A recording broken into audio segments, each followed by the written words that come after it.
the sky. Right now, they are underground in a tunnel. I hope that she is taking care of other children. There are children without her mother. Adina is a teacher. For many generations, she educates many children. I do believe she's holding herself together, and all the time she's taking care of other people with her now. It's a very hard situation for us to think,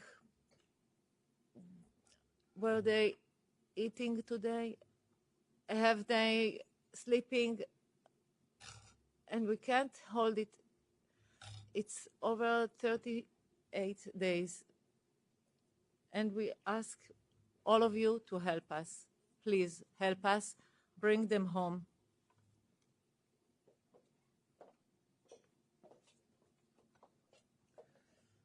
Romy Gonen is a 23-year-old young woman who went to a party to dance and enjoy her life and was kidnapped by Hamas to Gaza. Her sister Yarden is here to tell her story.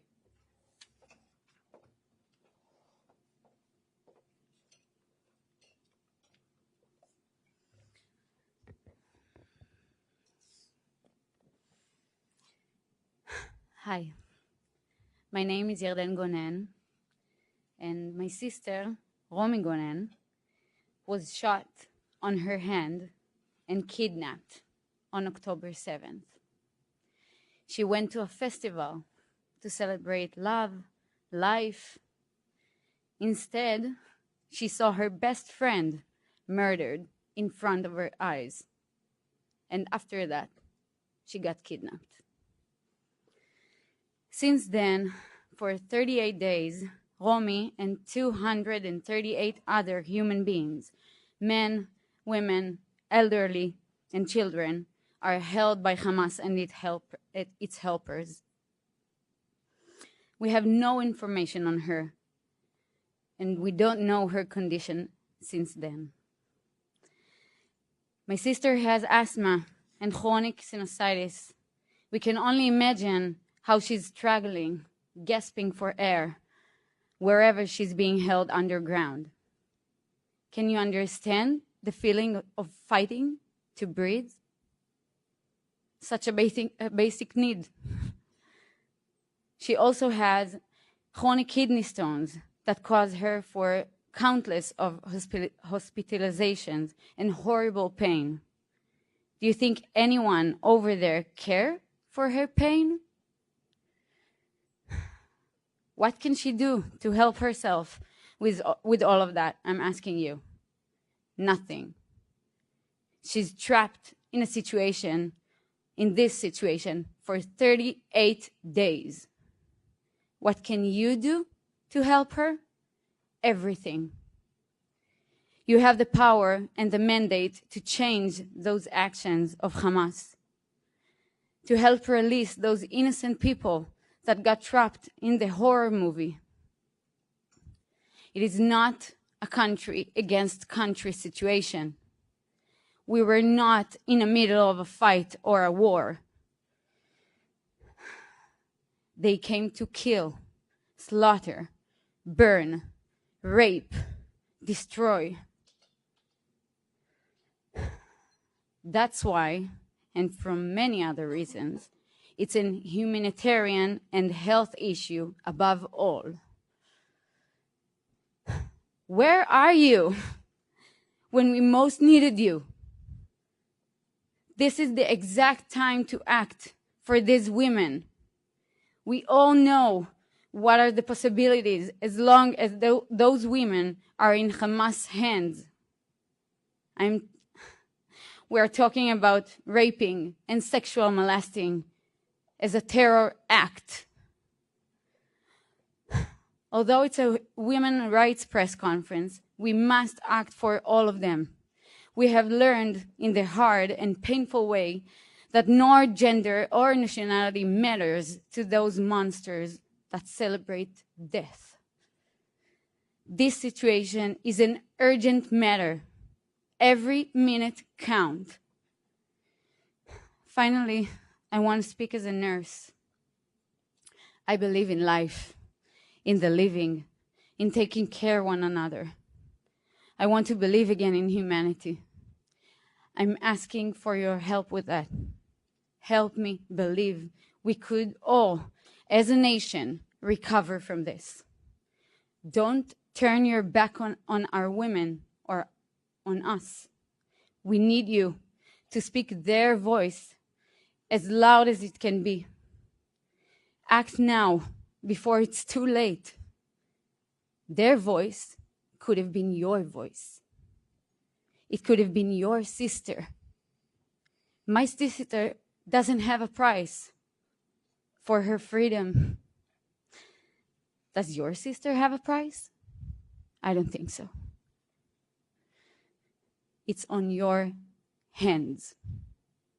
Please act now. Thank you.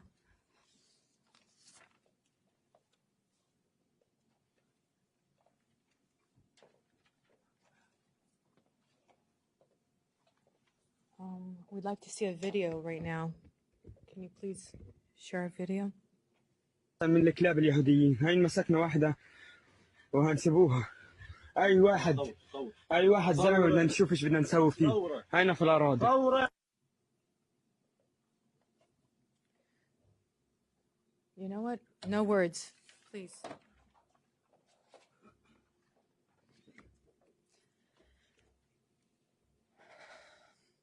My name is Kinneret Stern. What you just saw is my cousin. It's Moran and I. And I'm here today talking about my deeper fear, my nightmares. My cousin Moran was brutally taken by Hamas terrorists on October 7th from the Nova Music Festival. Moran is 40 years old. She's a jewelry designer. She decided to take a new path in her life. She decided to follow her art, and she was showcased her jewelry during the Nova Festival. For her, the Nova Festival was a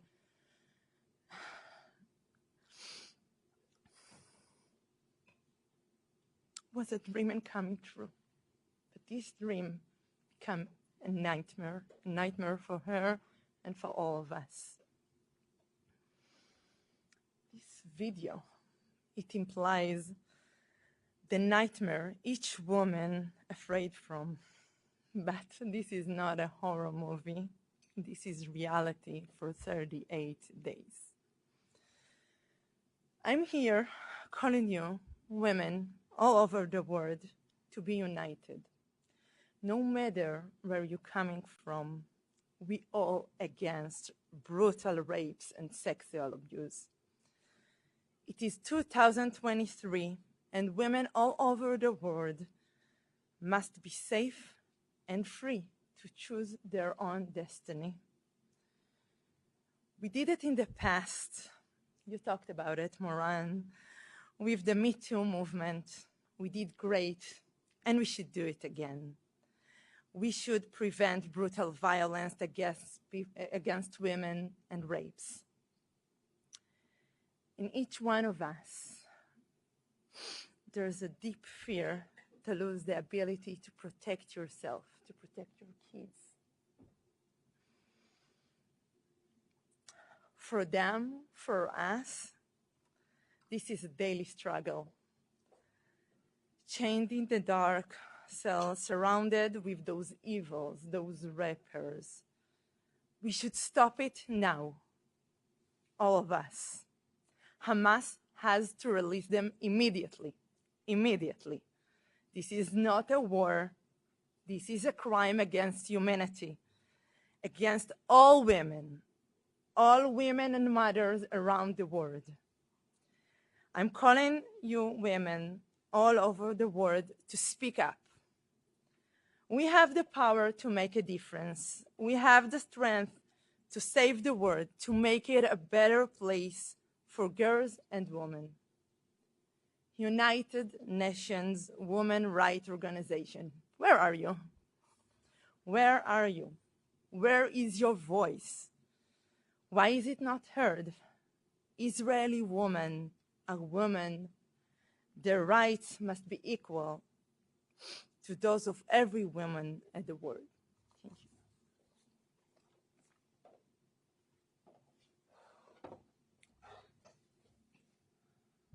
We too. I'd like to invite Professor Ruth Halperin Kadari, head of the Rachman Center for the Advancement of Women at Bar-Ilan University, and the former member of the Vice President of the United Nations Committee on the Elimination of Discrimination Against Women.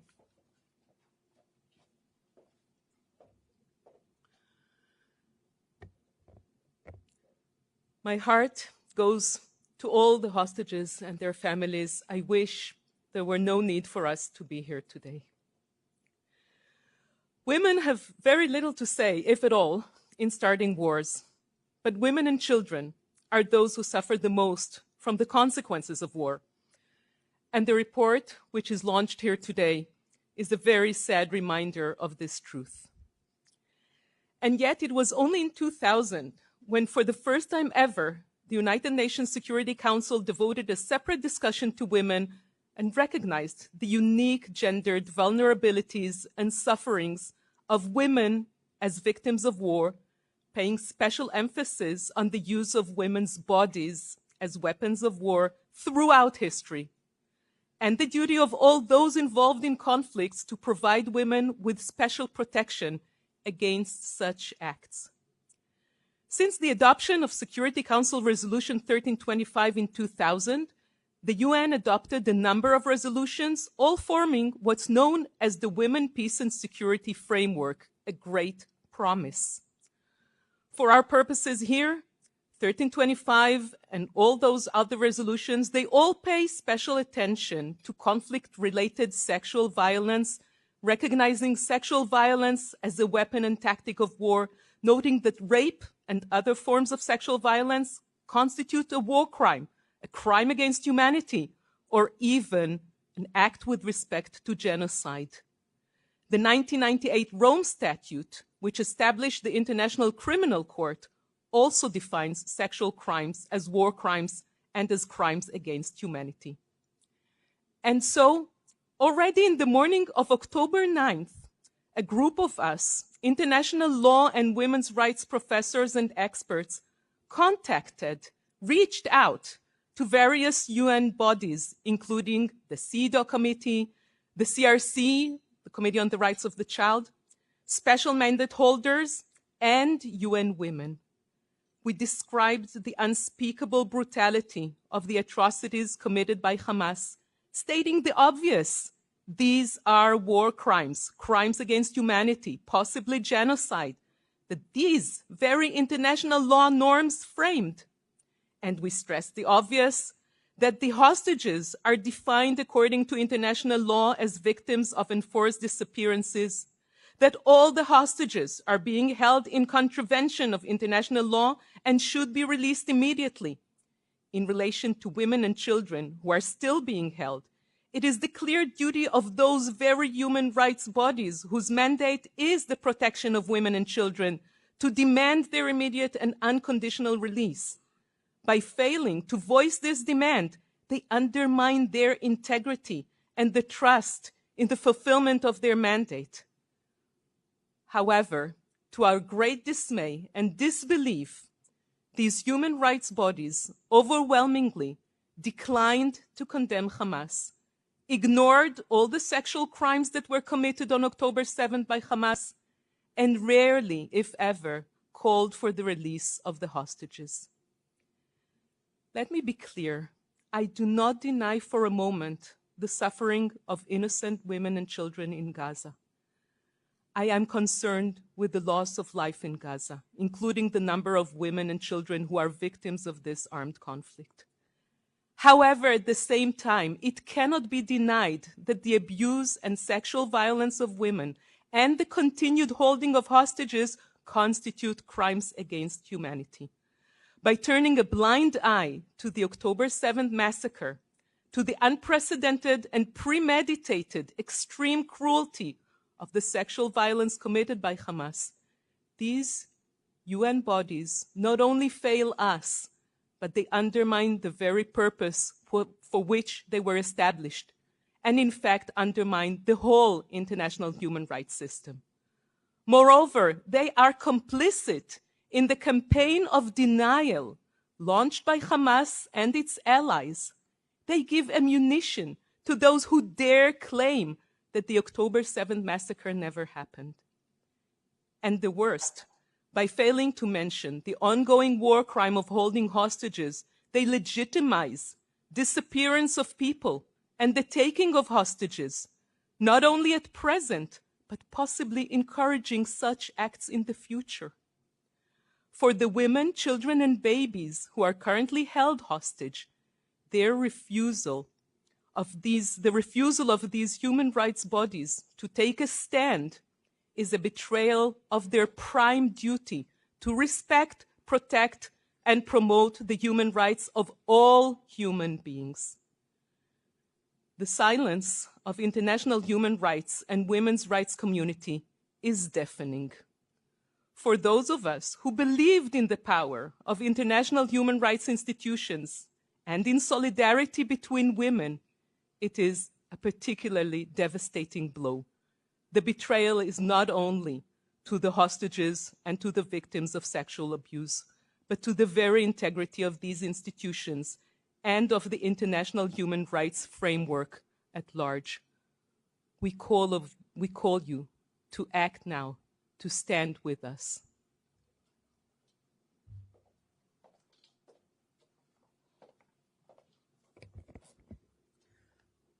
"38 days. 38 days. And nothing. 38 days. We, too, ask you to do something. And now I'd like to invite Professor Dorit Nitzan, former member and vice president of the UN Committee on the Elimination of Discrimination Against Women. And that she was just here. She's going to speak again. No, I'm kidding. Dr. Shelley Aviv? Okay, I know you. Now I'd like to invite, you know what? They will never kill our spirit. So we're allowed to enjoy our breathing as we're here to combat. So I'd like to invite the head of International Law Team. Thank you, sorry. I'd like to invite the head of International Law Team, Hostages and Missing Persons Families Forum, Dr. Shelley Aviv Ileni.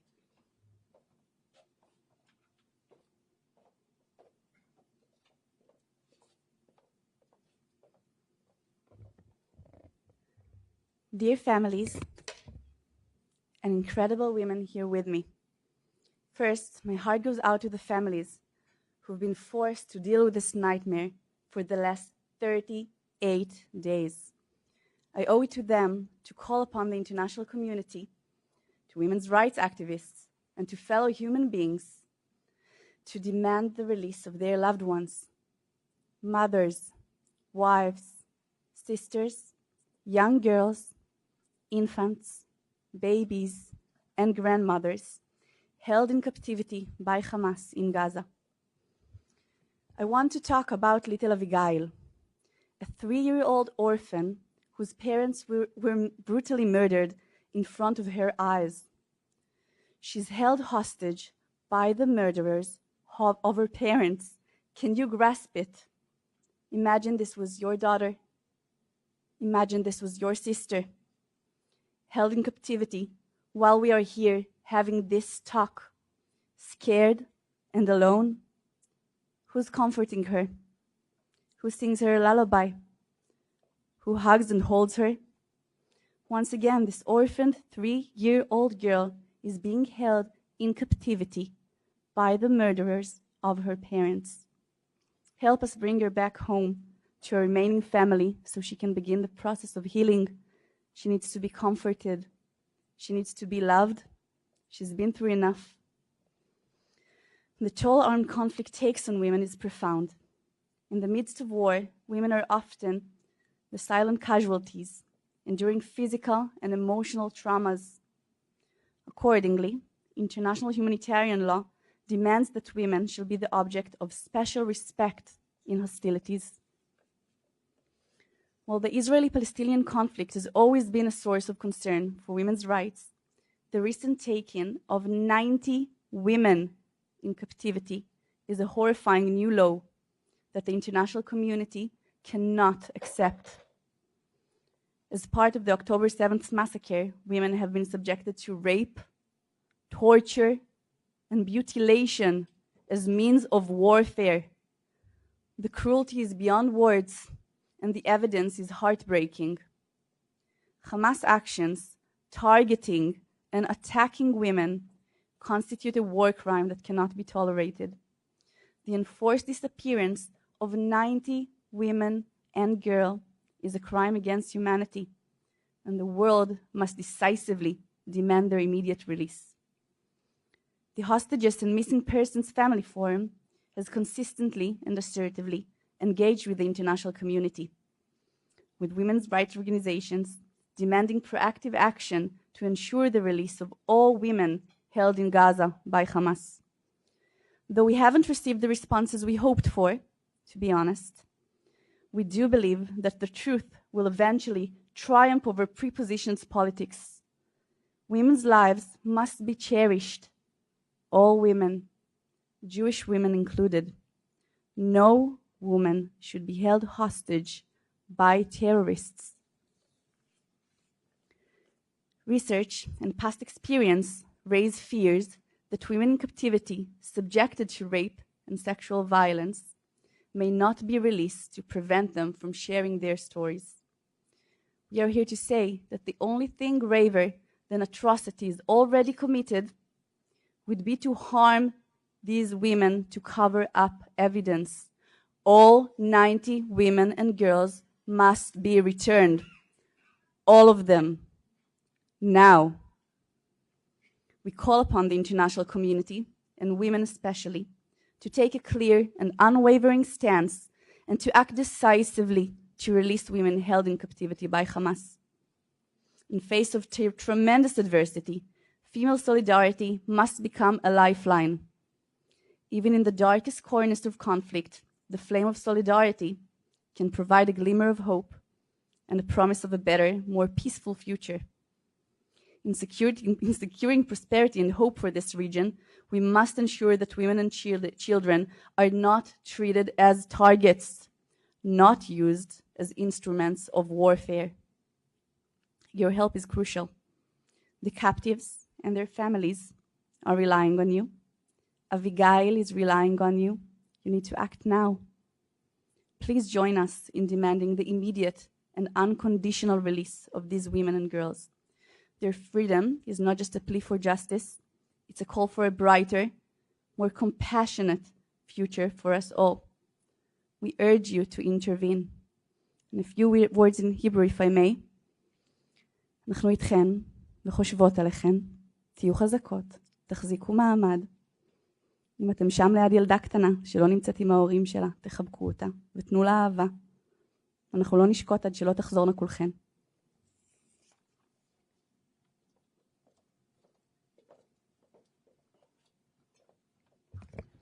And now I'd like to invite Professor Dorit Nitzan, former head of the Master's Program in Emergency Medicine of Ben-Gurion University.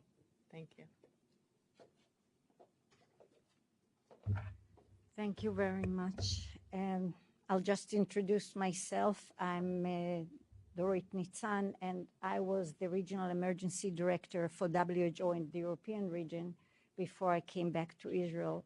And my colleague here, my friend, Dr. Michel Tiren, who is representing WHO in Israel, is here with us. So, yes, it's 38 days that we are really without any any information, and we do not know what can be done and how to do it. We are absolutely lost. 38 days. And I really want to say something. I would say it in two languages. Je accuse. I accuse each and every woman in leadership position, each and every leader of the world, for not moving forward, for not coming forward and sending a clear message. This is a crime. These women are all should be home. We cannot tolerate the fact that every day that passes is a day of captivity. We cannot let it go, and because each and every of these women, and we heard just few of them, each and every one of those women is one of us, one of the global us. They were going through their paths of lives. We heard that until they were woken up brutally into hell by terrorists who know no mercy. Each of these women, as we heard today, has her health history. Some of it is just normal part of their lives, and some have very specific health needs. This is a public health emergency. Emergencies disproportionately impact women, girls, and gender and sexual minorities. It is well known, well researched, and well documented that women and girls suffer more during captivity. The abduction of civil populations, including women, by Hamas, is added to a shameful long list of similar man-made terroristic atrocities. Let me mention a few. The Islamic State terrorists carried out several attacks on villages in northern Mozambique and abducted women. ISIS has terrorized Rohingya women as well as women in Nigeria and neighboring countries for more than a decade. According to Amnesty International, at least 2,000 women and girls have been abducted by ISIS since the start of 2014. Some of them have managed to escape or have been rescued, for example, by the Nigerian military, but many are still missing in captivity. In Sudan, women and girls are being abducted, chained, and held in inhumane, degrading, slave-like conditions. The ISIS captured Yazidi women in 2014 onward. I was there, I saw it. The women were tortured and subjected to sexual violence as well as religious conversion. We have learned that women and girls are more vulnerable, more at risk, and need special efforts to defend, protect, and care for them. Without specific attention and focus, women and girls in captivity are at risk of being the core of human atrocities, including gender-based violence, what we call GBV. The UN Population Fund Executive Director coined the term gender threat. Please, now it's time for you, madam, to stand for all of us women worldwide. Women who have experienced rape are at risk of physical injury, sexually transmitted infections, severe trauma to their internal organs, and unwanted pregnancies, to name just a few, because I don't want to really make such bad impression on you all. In addition, they do have mental implications, including PTSD. Remember, the terrorists we heard, they came well prepared with a concrete plan to rape, torture, harm, and terrorize. To add to it, We have heard today a significant number of the 7th of October abducted women and girls are living with complex medical conditions, like many of us. Some have breast cancer, hypertension, atrial fibrillation, neurosarcoidosis, diabetes mellitus, ischemic heart disease, heart failure, prosthetic heart valve, as well as mental health problem, anxiety, depression, anorexia nervosa. We heard about asthma, and so on and so forth. These medical conditions necessitate specialized medical care, specialized treatment, special day-to-day and care and medications, also by specialized physicians and caring nurses. Denying them access to treatment and care for the pre-existing medical conditions, as well as for, as we heard, injuries such as gunshot wounds or limb amputations sustaining during their violent abductions, constitutes a form of torture that goes against all principles of humanity and international conventions and puts their lives at risk. We know that separating mothers from their children poses unique risks and suffering to both the mothers and children. This thought is just unbearable. In cases where mothers were found together with their kids, they prioritize their children's health and risk their own lives and survival for their kids. They provide the children with a bit of food they receive and suffer when they witness what their children are going through. Our hearts goes to our mothers in this group. I'll just mention Shiri Bibas, a mother of a 9-month-old baby and a 4-year-old toddler. We know also that, and as we heard, adolescent girls need support, guidance, love, and care. They need to be home. Adolescence is not time for such atrocities. There is no time for it at any age. And where are the women and children now? Where do they spend their days and night? What happened to the elderly among them?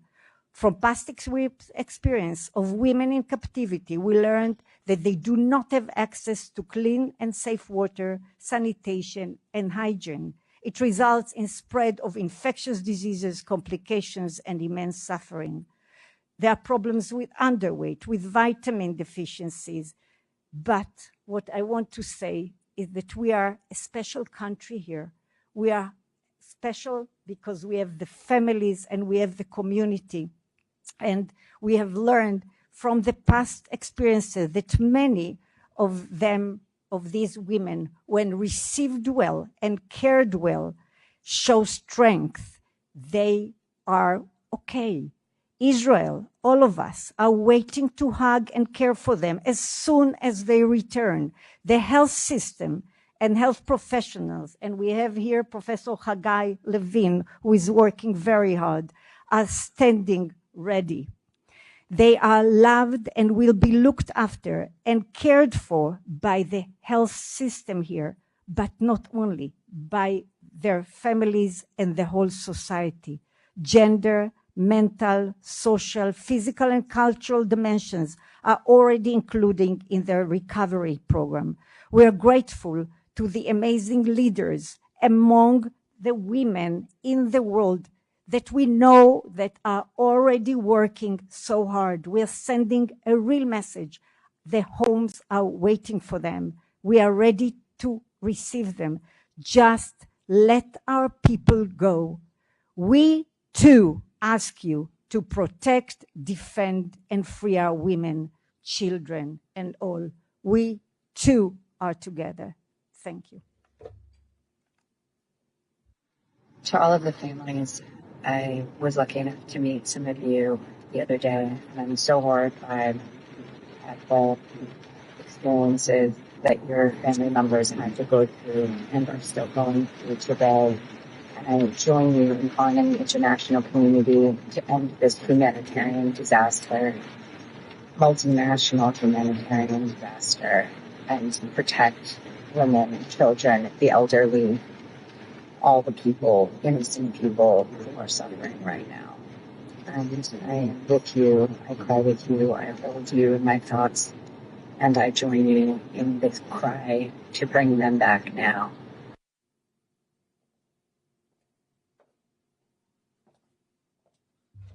Thank you, everyone. I want to thank, first of all, the families that are here to share their story day and night for 38 days, over and over again. Hopefully this time, Worldwide Women Organization will stand up and speak. Me too, I hope, means we too. We too are asking you to do something. We too are asking you to act. And now, we always ask ourselves, how can we help? Each and every one of you that is here can write, can post, can condemn to each and every women organization in the world, from Me Too to the UN Women Organization. In fact, we have the director